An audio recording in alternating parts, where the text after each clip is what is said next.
पुराने संसद भवन से राष्ट्रपिता महात्मा गांधी और संविधान निर्माता डॉक्टर भीमराव अंबेडकर की प्रतिमा हटाए जाने पर राष्ट्रीय लोक जनशक्ति पार्टी किसान मोर्चा राष्ट्रीय कार्यकारी अध्यक्ष सुभाष बिहारी ने विरोध जताया है। उनका कहना है कि मौजूदा भाजपा सरकार ने देश के दो महान लोगों की प्रतिमा हटाकर दलित समाज की भावनाओं को आहत किया है।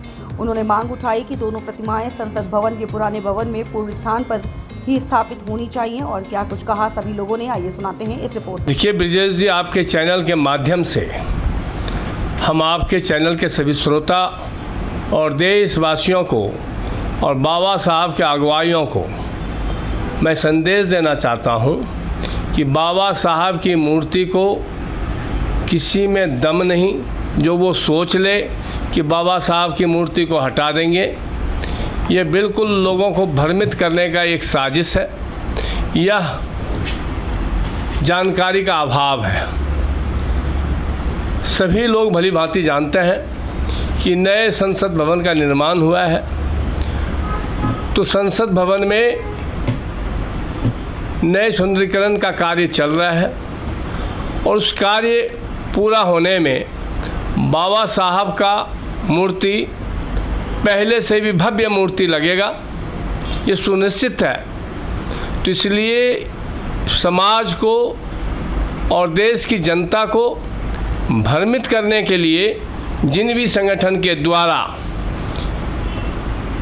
आंदोलन का या प्रदर्शन का ऐलान किया गया है, हम उन साथियों से आग्रह करेंगे कि पहले जानकारी पूरी हासिल कर लें और उसके बाद समाज के लोगों को जागरूक करने के बजाय भ्रमित नहीं किया जाए, यह मेरा आग्रह होगा। क्या लगता है कि जो लोग इस तरीके के प्रदर्शन कर रहे हैं, तो क्या सरकार की छवि खराब करने को लेकर एक मूर्ति के उस पर कर रहे हैं? देखिए, सरकार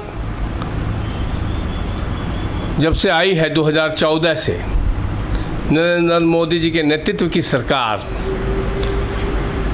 तो बाबा साहब भीमराव अंबेडकर का कई मूर्तियाँ और भव्य मूर्तियाँ स्थापित की गई हैं, जिसका जीता जागता उदाहरण एक नहीं अनेक है। और नए संसद भवन का जब निर्माण हुआ है तो बाबा साहब का मूर्ति वो पिछले हिस्से में पड़ता था, तो निश्चित रूप से बाबा साहब की मूर्ति को एक सही स्थान पर और सुंदरीकरण करके उस मूर्ति को स्थापित करने की योजनाएं सरकार की है। और निश्चित रूप से सरकार चाहे जिसकी भी हो, बाबा साहब के मूर्ति के साथ छेड़छाड़ करने का या बाबा साहब की मूर्ति को हटा देने की हिम्मत आज किसी भी सरकार में नहीं है।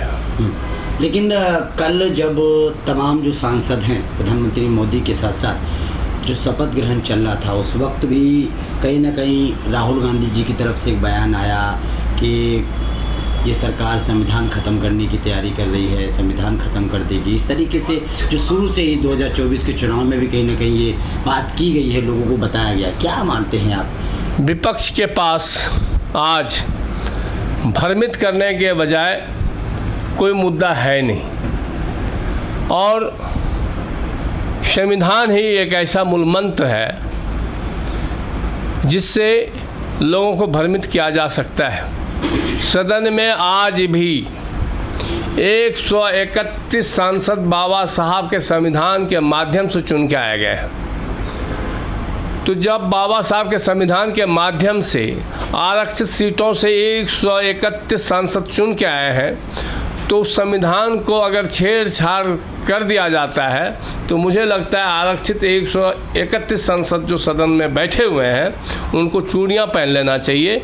और वो जब तक सदन में है, बाबा साहब का संविधान जब तक है, बाबा साहब के संविधान को किसी भी सरकार में ताकत नहीं है कि उस संविधान के साथ छेड़छाड़ किया जाए। हाँ, समय समय पे कुछ संशोधन किया जा सकता है, लेकिन संविधान को समाप्त करने का जो ये अफवाहें फैला रहे हैं, लोगों को भ्रमित कर कर रहे हैं, लोग उससे बचे।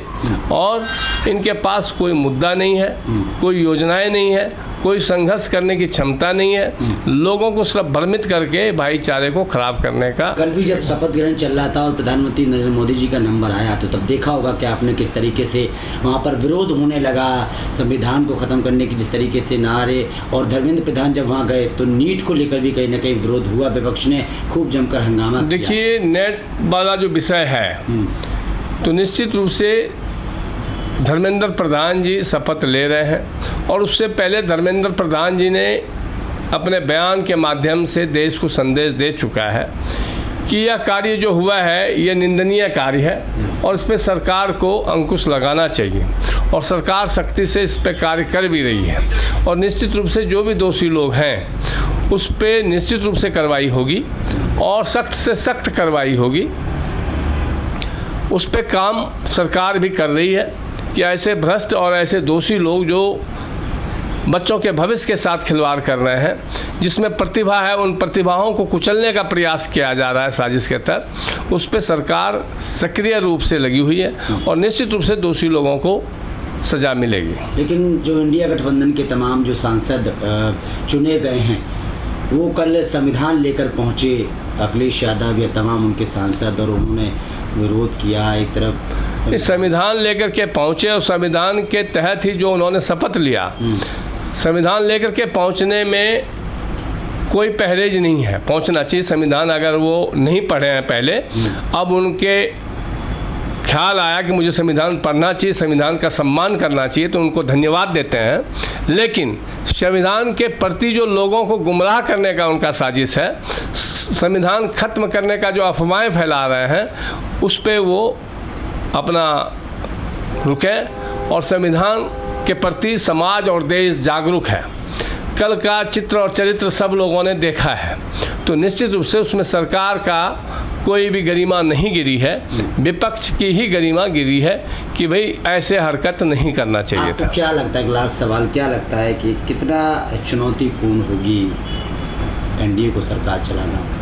देखिए, चुनौती से तो हमेशा खेलना चाहिए आदमी को, चुनौती होना चाहिए, क्योंकि चुनौती के साथ आप अगर खेलते हैं तभी आप सुलझे हुए नेतृत्व का नेता बनते हैं, तभी आप देश के लोकप्रियता प्राप्त करते हैं। तो चुनौती होना गलत बात नहीं है, चुनौती के साथ तो हमेशा दो दो हाथ करना चाहिए और वो हमारे प्रधानमंत्री जी कर रहे हैं। और इसीलिए विपक्ष हर बार पटकनी खा रहा है, क्योंकि विपक्ष कहीं ना कहीं अपने मुंह ही गिर रही है।